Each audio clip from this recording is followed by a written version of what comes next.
In a small, quiet town in Georgia, there lived a girl who would one day become a legend. Her family wasn't rich, far from it. Her dad was a preacher, always dressed in his Sunday best, talking about faith and hope to anyone who would listen. Her mom worked 2 jobs, coming home late at night with tired eyes but a smile that never faded. Life wasn't easy, especially for a young black girl growing up in the South during a time when racism was everywhere you looked. From an early age, she learned what it meant to be treated differently because of the color of her skin. At school, she sat at the back of the classroom, not because she wanted to, but because that's where they told her to sit. Teachers didn't expect much from her. Some even whispered that she'd never amount to anything. But deep down, she had dreams, bigger than anyone could imagine. She wanted to be strong, to lead, and to make a difference. She found her first taste of strength in high school when she joined ROTC. It wasn't just about wearing a uniform or marching in formation. It was about discipline, teamwork, and proving herself in a world that often doubted her abilities. And prove herself she did. She quickly became the top student in her program, earning awards and recognition that surprised everyone, except her. To her, it was simple. If people thought she couldn't do something, she'd work twice as hard to show them wrong. After graduating at the top of her class, she set her sights on West Point, the prestigious military academy known for producing some of the finest leaders in the country. Getting in wasn't easy, it never is, but she refused to give up. She studied late into the night, pushed through physical challenges that left others gasping for air, and kept her focus sharp. When she finally stepped onto the campus as a cadet, she knew she was walking into uncharted territory. There weren't many women there, let alone black women, and the pressure was immense. Yet she thrived. Her journey through the military was nothing short of extraordinary. Over the years, she climbed the ranks, breaking barriers along the way. She led soldiers in combat zones, strategized missions that saved lives, and earned the respect of those under her command. People started noticing, not just her skills, but her character. She was tough, yet compassionate, firm, yet fair. By the time she reached the rank of lieutenant general, she had become a symbol of resilience and excellence. But no matter how high she rose, racism followed her like a shadow. Even in the military, where honor and duty were supposed to outweigh prejudice, she faced moments of doubt and disrespect. Some questioned whether she truly deserved her position, whispering behind closed doors that she only got there because of affirmative action. Others simply dismissed her authority, refusing to take orders from a black woman. Each insult stung, but instead of letting it break her, she used it as fuel to push harder. By the time she retired, she had achieved something remarkable.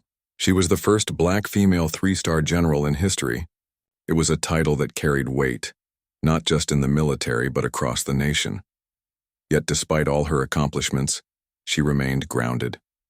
She remembered where she came from, the little girl in Georgia who dared to dream big. She knew her journey wasn't just about personal success. It was about paving the way for others who might feel like the odds were stacked against them. Little did she know, her greatest challenge, and her most defining moment, was still ahead. After decades of service, the decorated general decided it was time to hang up her uniform. She had given so much of herself to the military, her energy, her time, her heart, and now she wanted to focus on something else. Family. So she moved back to her hometown, a place filled with memories both sweet and bitter. The streets were familiar, the faces warm and the pace slow. It felt good to be home. Life in the small town was peaceful compared to the high-stakes world she'd left behind. Mornings started with coffee on the porch, afternoons were spent helping her aging parents around the house, and evenings ended with quiet dinners. But that didn't mean she stopped contributing. Far from it. She threw herself into community, work, mentoring young people who dreamed of careers in the military and volunteering at local schools. Her presence alone inspired hope. Kids looked up to her, teachers respected her, and neighbors admired her humility, despite her towering achievements. One sunny afternoon, she decided to run a simple errand, picking up groceries for dinner, nothing out of the ordinary. She grabbed her reusable bags, hopped into her car, and drove to the nearby store. The parking lot was busy but not chaotic. Families unloaded carts, kids chased each other between the rows of vehicles, and the hum of conversation filled the air. It was just another day in the life of an ordinary citizen, or so she thought. As she walked out of the store later, arms full of grocery bags, she noticed someone approaching her. At first, she didn't think much of it. Maybe they needed directions or wanted to ask about something. But then she saw the badge and the gun. A police officer stood there, his expression hard, his tone clipped. "Ma'am," he said sharply, "we've received reports of shoplifting. Do you mind explaining what's in those bags?" Her stomach dropped. Shoplifting? She glanced down at the items in her hands, fresh vegetables, bread, a carton of milk, and then back at him. Confusion washed over her face. "I'm sorry," she replied calmly, "but I think there's been a mistake. These are mine. I paid for them inside." Instead of listening, the officer crossed his arms, suspicion etched across his features. "Sure," he muttered under his breath, clearly unconvinced. Then came the question no one should ever have to answer, "Do you have any ID on you?" She hesitated for a moment, trying to process what was happening. Was this really necessary? Still, she nodded and reached for her wallet, pulling out her driver's license. As she handed it over, she watched his eyes scan the card. His expression didn't soften. In fact, it hardened further. He sneered slightly, almost mockingly. "So, you're saying you're important?" he asked, his voice dripping with sarcasm. That's quite the story. The comment hit like a punch to the gut. Important? She wasn't claiming to be anything special. All she wanted was to go home without being treated like a criminal. Before she could respond, another officer arrived on the scene. Together they began questioning her more aggressively, their voices rising, their body language hostile. They ignored her explanations, dismissed her credentials, and acted as though she were lying right to their faces. And then, without warning, they pulled out handcuffs. "Turn around," one of them barked. For a split second, she froze. This couldn't be real. Not here, not now, not to someone like her. But the cold metal against her wrists told her otherwise. As they locked the cuffs into place, her heart sank. Humiliation burned hotter than anger. Here she was, a woman who had dedicated her entire life to serving her country, someone who had earned the highest ranks possible, and she was being treated like a common thief. People nearby started to notice. Shoppers slowed down, staring in disbelief. Some whispered to each other, while others pulled out their phones to record the scene. One elderly man stepped forward, pointing at her. "You don't know who this is, do you?" he shouted at the officers. "This is Lieutenant General Simmons. She served our nation." But the officers laughed it off, brushing aside his words as if they meant nothing. Time seemed to stretch endlessly as she stood there, immobilized by shame and frustration. Every second felt heavier than the last. Finally, after what felt like an eternity, the store manager appeared, confirming that she hadn't stolen anything. Reluctantly, the officers removed the handcuffs, muttering vague apologies that sounded more like excuses. No one offered a real explanation, let alone a sincere apology. As she climbed into her car, trembling with emotion, she realized this wasn't just about her. It was about every black person who had ever been wrongfully accused, disrespected, or dehumanized because of the color of their skin. And deep down, she knew this wasn't going to end here. Something had to change. The moment she stepped out of the grocery store parking lot, her hands finally free but her spirit bruised, reality began to sink in. The drive home was a blur. Her mind raced with questions and emotions, anger, confusion, sadness, all swirling, together like a storm inside her. How could this happen? After everything she'd done for her country, after all the sacrifices she'd made, how could she still be treated like this? It wasn't just about the handcuffs or the accusations. It was the way they looked at her, talked to her, dismissed her as if she were invisible, as if her accomplishments didn't matter. When she pulled into her driveway, she sat in the car, for a long time, staring at the steering wheel. Tears welled up in her eyes, but she refused to let them fall. Not yet. She needed to think clearly. What had started as a routine errand had turned into something far bigger than herself. She knew this wasn't an isolated incident. People like her, black men and women, faced moments like this every single day. Some weren't as lucky as she was to walk away unscathed. Some ended up hurt, or worse. Her phone buzzed on the passenger seat, snapping her out of her thoughts. It was a text from a neighbor who had seen the video circulating online. "I'm so sorry," the message read. "People are talking about what happened. Are you okay?" She sighed deeply and typed back a simple reply. "I'll be fine." But deep down she wasn't sure that was true. This wasn't just about her anymore. This was about sending a message, a loud, clear message, that enough was enough. The time she walked through her front door, word had spread like wildfire. Friends, family, and even strangers were calling and texting, asking if she was all right and offering support. Social media exploded with posts about the incident. Videos recorded by bystanders showed the humiliating scene in vivid detail. The officer's mocking tone, the dismissive attitude, the cruel indifference when others tried to intervene. Hashtags like "respect her rank" and "justice for the general" began trending nationwide. People couldn't believe what they were seeing. A decorated war hero, someone who had risked her life for her country, had been treated like a criminal over a bag of groceries. As the hours passed, the outrage grew louder. Protesters gathered outside the police department, holding signs that read "Honor her service and stop racial profiling." News outlets picked up the story, airing clips of interviews with witnesses and experts weighing in on systemic racism within law enforcement. One reporter described the incident as a stark reminder of how far we still have to go.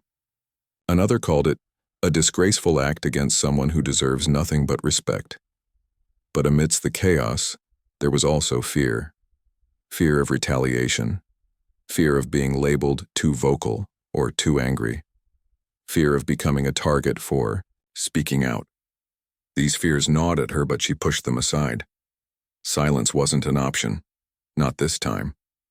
If she stayed quiet, it would send a dangerous message. That people in power could get away with mistreating anyone, regardless of rank, status, or contribution. And she refused to let that happen.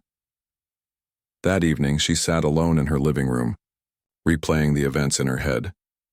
She thought about the officers' smirks, their refusal to listen, their blatant disregard for her humanity. But she also thought about the bystanders, the ones who had spoken up, who had filmed the incident, who had stood by her side even though they didn't know her personally. Their courage gave her strength. Maybe this could be a turning point. Maybe this could spark real change. With that thought in mind, she reached for her phone and dialed a number she hadn't used in years. The person on the other end answered almost immediately. "It's me," she said softly. "I need your help." On the line was someone with connections, someone who could amplify her voice and ensure the world wouldn't forget what had happened. By the time she hung up, plans were already in motion.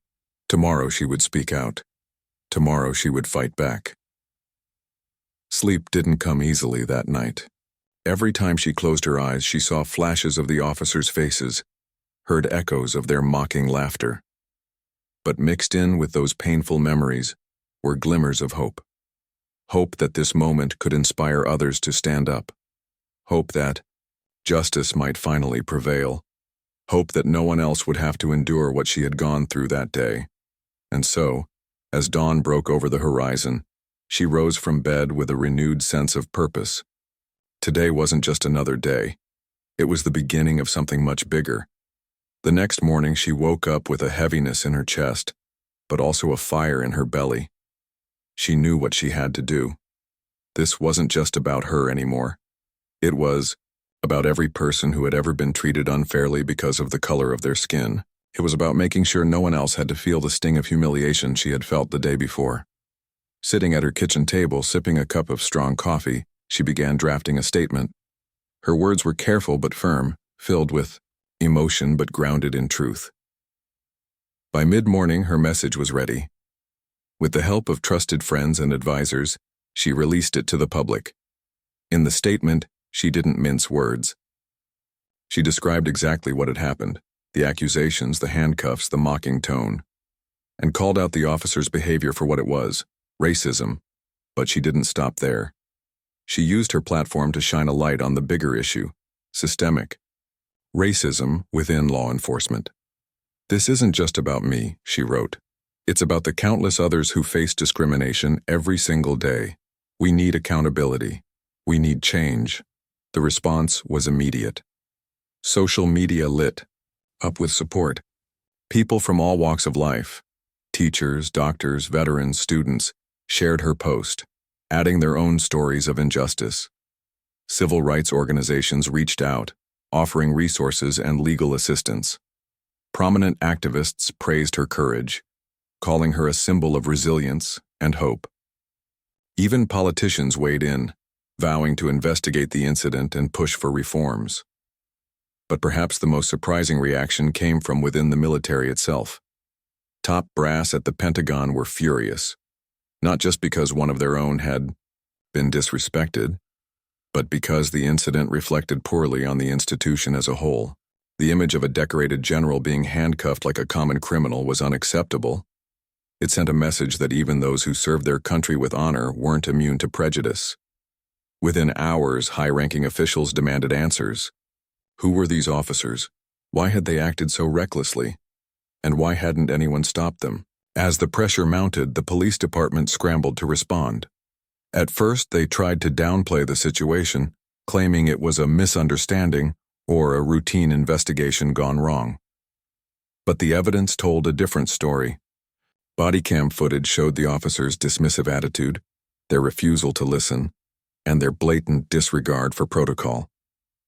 Bystander videos captured the crowd's outrage and the store manager's confirmation that no crime had occurred.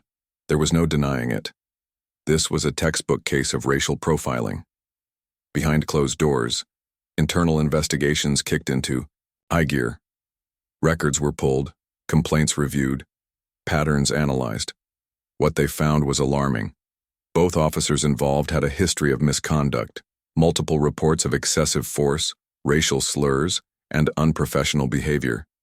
Yet, time and again, they had been given a pass.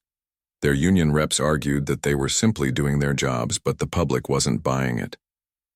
Protesters continued to gather outside the police station, chanting slogans and holding signs. News anchors grilled officials during live broadcasts, demanding transparency and accountability. Meanwhile, she stayed focused. She gave interviews, spoke at rallies, and met with community leaders.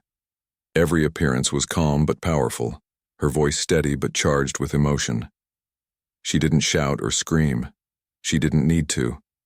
Her presence alone commanded attention. When she spoke, people listened, not just because of her rank, but because of her humanity. She reminded everyone that this fight wasn't about revenge or punishment. It was about creating a world where no one had to prove their worth based on the color of their skin. Her efforts inspired others to join the cause. Young activists organized marches, artists created murals honoring her bravery, and educators incorporated her story into lesson plans.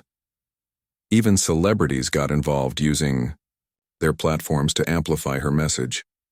One actor tweeted, "If we don't stand up now, when will we?" Another singer performed a tribute song at an awards show, dedicating it to her and everyone fighting for justice. As the days turned into weeks, the momentum only grew stronger. Lawmakers began drafting legislation aimed at addressing systemic racism in policing.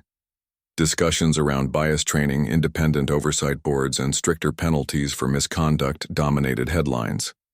People who had never thought much about these issues before started paying attention. Conversations sparked at dinner tables, in classrooms, and on social media. Change felt possible. Not easy, but possible. And through it all, she remained steadfast. She knew the road ahead wouldn't be smooth. There would be pushback, resistance, and moments of doubt. But she also knew that staying silent wasn't an option. This wasn't just her fight. It was everyone's fight. So she kept moving forward, one step at a time, determined to leave the world better than she found it. The backlash against the officers involved in the incident was swift and unrelenting. It wasn't just about what they had done. It was about everything they represented. A system that too often turned a blind eye to prejudice and abuse of power. Within days, their faces were plastered across news outlets, late-night talk shows, and social media platforms. Memes mocking them spread like wildfire, and hashtags calling for accountability trended nationwide. They couldn't escape the spotlight no matter how hard they tried. Internally, the police department scrambled to contain the damage. Both officers were placed on administrative leave while an investigation got underway. But the pressure from the public and higher authorities was overwhelming. The military brass made it clear this wasn't just a local issue anymore. It had become a national embarrassment. Top Pentagon officials demanded answers, threatening to cut ties with any agency that failed to hold its members accountable. For the police department, the stakes couldn't have been higher. As investigators dug deeper, a disturbing pattern emerged. These weren't isolated incidents of poor judgment. They were part of a broader history of misconduct. Records showed multiple complaints against both officers, ranging from racial profiling to excessive force. Witnesses came forward, recounting stories of being stopped without cause, searched without reason, and treated with outright hostility. One woman described how one of the officers had mocked her accent during a traffic stop, telling her to go back where you came from. Another man recalled being handcuffed so tightly his wrists bled, all because he questioned why he'd been pulled over in the first place. Each new revelation fueled the outrage. Protesters outside the police station grew louder, holding signs that read, "Justice over bias and no more excuses." Community leaders organized town halls, inviting residents to share their experiences with law enforcement. What started as a single case quickly became a referendum on policing itself. People weren't just angry about what had happened to her. They were tired of feeling unsafe in their own neighborhoods, tired of seeing loved ones mistreated, tired of being told to trust the system when trust felt impossible. For the two officers at the center of the storm, things unraveled fast. Their union reps tried to defend them, arguing that they were simply following protocol and doing their jobs. But the body cam footage told a different story. Viewers saw the dismissive glances, heard the sarcastic comments, and watched as procedures were ignored. The video painted a picture of arrogance and entitlement, not of professionalism or duty. Even some of their fellow officers began distancing themselves, quietly acknowledging that the pair had brought shame to the badge. Within weeks, the decision was made. Both officers were fired. The announcement came early one morning, delivered in a terse press release by the police chief. After a thorough review of the evidence, it read, "We have determined that these individuals' actions do not align with the values of our department or the communities we serve." It was a rare admission of failure from an institution known for circling the wagons, but the fallout didn't end there. Losing their jobs was only the beginning. Civil lawsuits followed, filed not just by her, but also by others who claimed they'd been mistreated by the same officers. Legal experts predicted hefty settlements, along with potential criminal charges depending on the outcome of ongoing investigations. Meanwhile, calls for broader reforms gained traction. Activists pushed for measures like mandatory bias training, independent oversight boards, and stricter consequences for officers found guilty of misconduct. Through it all, she remained a steady presence. She didn't gloat or celebrate the downfall of the officers. Instead, she used every opportunity to remind people that this wasn't about revenge. It was about justice. In interviews, she emphasized the need for systemic change rather than individual punishment. "Firing two people won't fix the problem," she said during one TV appearance. "We need to address the root causes of racism and inequality. That's the only way we'll see real progress." Her words resonated deeply. People admired her grace under fire, her ability to rise above bitterness and focus on solutions. She became a symbol of hope, not just for Black Americans, but for anyone who believed in fairness and equality. Schools started teaching her story, in classrooms framing it as an example of resilience and leadership. Young people looked up to her, inspired by her courage and determination. At the same time, she faced criticism from certain corners. Some accused her of playing the victim, while others claimed she was exploiting the situation for personal gain. Trolls flooded her social media accounts with hateful messages, questioning her motives and attacking her character. But she refused to engage. Instead, she doubled down on her mission, focusing on the bigger picture. Every negative comment was met with another interview, another speech, another act of advocacy. By the time the dust settled, the impact of her stand was undeniable. The officers' careers were destroyed, yes, but more importantly, their actions had sparked a movement. Conversations about race and policing were happening in places they never had before.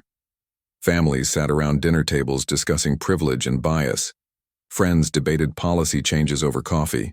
Lawmakers introduced bills aimed at increasing accountability and transparency within law enforcement. And through it all, she stood firm, a living testament to the power of speaking truth to power. The momentum sparked by the incident didn't slow down. If anything, it grew stronger with each passing day. People weren't just talking about what had happened, they were taking action. Town halls were organized in communities across the country, not just in her hometown, but in cities far and wide. These gatherings became safe spaces for people to share their own stories of injustice, frustration, and fear. Some spoke through tears, recounting moments when they'd been pulled over without cause or treated unfairly by law enforcement. Others shared stories of loved ones who hadn't made it home after an encounter with police. Each voice added weight to the growing demand for change. Activists worked tirelessly, organizing marches, rallies, and educational events. The streets of major cities filled with protesters holding signs that read, "Accountability now," and "Justice for all." Social media played a huge role too. Petitions calling for reforms gathered millions of signatures, putting pressure on lawmakers to act. Celebrities joined the movement, using their massive platforms to amplify the message. One popular musician dedicated an entire concert to the cause, performing songs about resilience and justice while encouraging fans to get involved. Another actor used their award acceptance speech to highlight the importance of systemic reform, saying, "If we don't fight for fairness now, when will we?" Lawmakers couldn't ignore the groundswell of support for change. Politicians who had once avoided discussions about policing and race suddenly found themselves at the center of heated debates. In Congress, hearings were held to address systemic racism within law enforcement. Experts testified about the need for accountability, transparency, and better training. Civil rights leaders stood before panels of senators and representatives, urging them to pass meaningful legislation. "This isn't just about one person," one advocate said during a particularly emotional session. "It's about creating a system where everyone feels safe and respected." The push for reform culminated in what came to be known as the Simmons Act, named in honor of the general who had inspired so many. The proposed bill included several key measures: mandatory bias training for all officers, the creation of independent oversight boards to investigate misconduct, and stricter penalties for those found guilty of violating civil rights. It also called for increased funding for community programs aimed at building trust between law enforcement and the people they served. Lawmakers from both sides of the aisle threw their support behind the act, recognizing its potential to heal deep wounds and foster unity. But passing the Simmons Act wasn't easy. There was resistance every step of the way. Some argued that the measures went too far, claiming they would make it harder for officers to do their jobs effectively. Police unions lobbied hard against certain provisions, warning that increased accountability could lead to unintended consequences. Critics accused supporters of being overly idealistic, insisting that real-world challenges couldn't be solved overnight. But she refused to back down. She traveled to Washington, D.C., meeting with lawmakers, speaking at press conferences, and testifying before Congress. Her presence alone carried immense weight, reminding everyone why this fight mattered so much. The day finally came for the Simmons Act to be voted on. Anticipation reached a fever pitch. Supporters packed the galleries of the Capitol building, holding their breath as the roll call began. One by one, members cast their votes. When the final tally was announced, applause erupted, both inside the chamber and out on the streets. The bill had passed with bipartisan support, marking a historic victory for civil rights advocates everywhere. It wasn't perfect, and there was still work to be done, but it represented a crucial step forward, a sign that progress was possible even in the face of overwhelming odds. For her, the passage of the Simmons Act was bittersweet. On one hand, she felt a profound sense of pride knowing that her courage had helped bring about such monumental change. Years passed and the world kept moving forward. Life in her small Georgia town returned to its usual rhythm.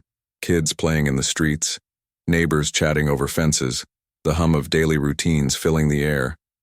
But for her, nothing was quite the same. That day at the grocery store had changed everything. Not just for her, but for countless others who saw themselves in her story. It wasn't just about handcuffs or humiliation anymore. It was about hope, resilience, and the power of standing up when it mattered most. She never expected to become a symbol. In fact, she often joked that if someone had told her back in high school ROTC that one day people would be naming laws after her, she'd have laughed until her sides hurt. Yet here she was, a retired general turned advocate, still fighting battles, but now on a different front. Her nonprofit organization became a beacon of support for those who felt voiceless. They held workshops, offered legal aid, and provided counseling for victims of racial injustice. She made sure no one walked away feeling like they were alone. One of the most rewarding parts of her work was mentoring young people. Kids from all backgrounds came to her, eager to learn, to grow, and to make a difference. Some dreamed of joining the military, inspired by her journey. Others wanted to pursue careers in law, education, or activism. What united them all was a desire to create change.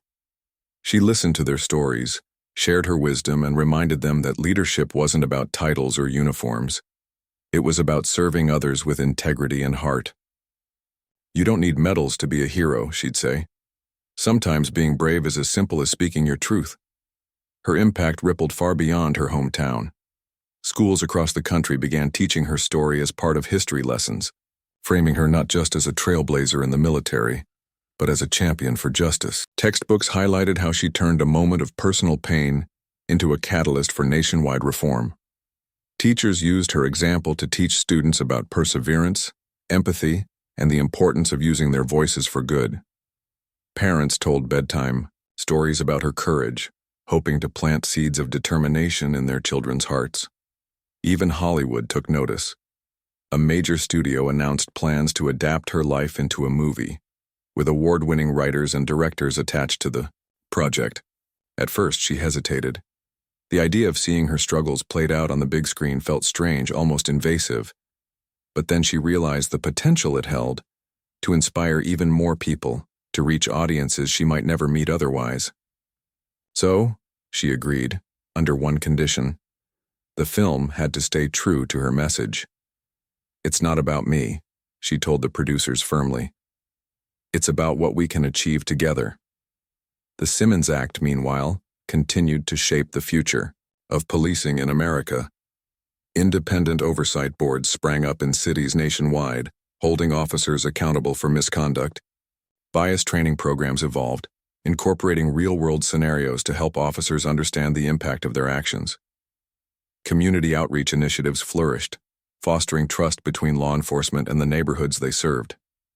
Of course, challenges remained. Change didn't happen overnight, and there were setbacks along the way. But progress, however slow, was undeniable. Through it all, she stayed grounded. Despite the fame, the accolades, and the constant media attention, she remained the same person she'd always been. Humble, kind, and deeply connected to her roots. She still attended church every Sunday, sitting quietly in the pew while her father preached sermons about faith and forgiveness. She cooked big family dinners on holidays, laughing as her nieces and nephews chased each other around the yard. And she continued to visit local schools, talking to kids about the importance of dreaming big and working hard. But perhaps the most profound shift was within herself. That day at the grocery store could have broken her spirit, but instead, it strengthened it. She learned that pain, when channeled properly, could become fuel for something greater. Humiliation could transform into empowerment. Anger could evolve into action. Every challenge she faced only reinforced her belief in the power of unity and resilience. Looking back, she sometimes marveled at how far she'd come. From the little girl in Georgia who dared to dream despite the odds stacked against her, to the decorated general who broke barriers in the military, to the advocate who inspired a movement for justice, her journey was proof that one person truly could make a difference. Not because they were perfect, but because they refused to give up.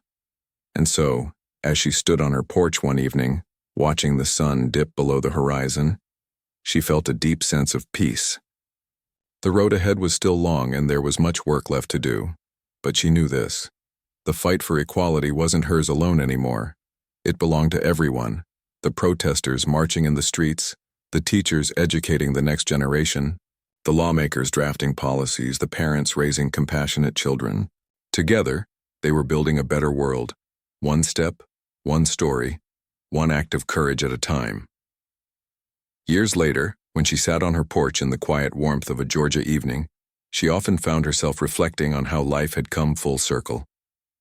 The little girl who once dreamed of rising above the limitations set by others had grown into a woman who inspired millions to do the same. Her journey wasn't perfect. It was messy, painful, and filled with moments that tested her faith, but it was real. And in its rawness, it became something extraordinary. The grocery store incident lingered in her mind, not as a source of bitterness, but as a reminder of why she kept fighting. That moment had stripped her of dignity in front of strangers, yet it also gave her a platform to speak for those who couldn't. It reminded her that even the strongest among us are vulnerable, and that vulnerability, when shared, can spark change. She thought about the officers who had wronged her, wondering if they ever truly understood the weight of their actions. Did they see the protests, hear the cries for reform, or feel the ripple effects of what they'd done? She hoped so, not out of spite, but because understanding was the first step toward healing. Her legacy wasn't built on revenge or anger. It was rooted in hope. Hope that one day, no child would grow up feeling like the world was against them because of the color of their skin. Hope that people would see each other's humanity before jumping to conclusions. Hope that justice wouldn't just be a word written in laws, but a reality lived every single day. Every time she visited a school and saw kids raising their hands, eagerly asking questions about leadership and fairness, she felt that hope grow stronger. These children weren't jaded yet.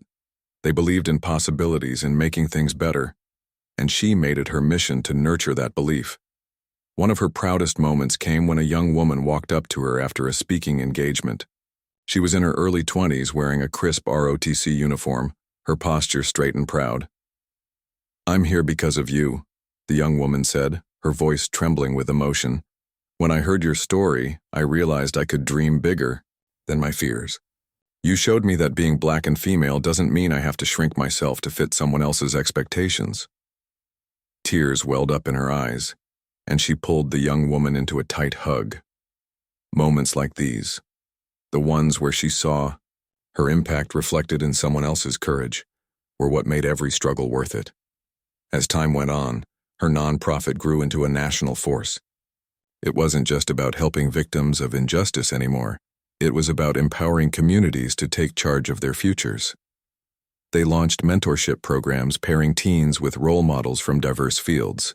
They hosted town halls where residents could voice concerns directly to local leaders. They even partnered with tech companies to create apps designed to increase transparency in policing. Each initiative was a brick laid on the path toward lasting change. Her influence extended beyond policy reforms and community projects. Artists painted murals of her in cities across the country, capturing her strength and grace. Musicians wrote songs inspired by her resilience, melodies that played on radios and echoed through concert halls. Writers penned essays and books exploring her life, dissecting how one person's courage could ignite a movement. She never sought fame, but she accepted it gracefully, knowing it gave her a louder megaphone to amplify the voices of others. Still, she remained grounded. Fame hadn't changed her. It simply magnified her ability to help. On weekends, she still volunteered at the local food bank, stacking cans alongside neighbors. She attended church services, sang hymns, and prayed for guidance. When reporters asked how she stayed so humble despite all she'd accomplished, she smiled and said, "Because I remember where I came from. I'm nobody special. I'm just someone who decided to keep going when giving up seemed easier." Her family noticed the toll this relentless advocacy took on her. Late nights spent drafting speeches, early mornings preparing for meetings. It was exhausting work, but she refused to slow down. "If I rest now," she told her mom during one particularly busy week, "who will carry the torch?" Her mother nodded knowingly, recognizing the same determination that had driven her daughter since childhood. On her 75th birthday, the entire town turned out to celebrate her. There were parades, speeches, and a massive cake decorated with tiny edible stars to honor her rank. Friends, family, and strangers alike gathered to thank her for everything she'd done. As she stood on stage, looking out at the SL,